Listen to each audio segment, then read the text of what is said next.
Welcome to the Banker Lamp. Please enjoy the video. You'll start by confirming essentials: the iPhone 6 Plus, a charged battery, and reliable Wi-Fi. Once done, connect to a computer with iTunes or Finder using a Lightning cable so you can run device checks and backups. Make sure you have the Apple ID email and password tied to the device or clear proof of purchase.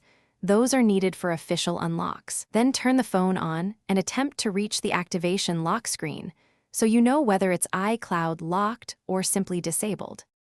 If you are the original owner, sign in at iCloud.com or enter the Apple ID credentials directly on the activation lock screen. That immediately clears the lock. If you are not the owner but have valid proof of purchase, contact Apple support and request removal. Provide the serial or IMEI and the receipt.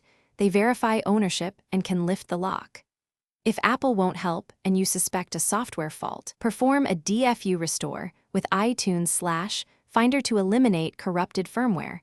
As the cause, once activation lock is removed, sign in with your Apple ID, restore your backup, and enable Find My iPhone only when ready to secure the device.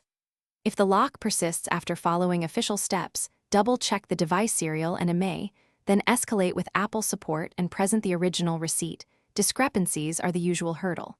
Do not rely on paid third-party unlock services. They often fail and can compromise security.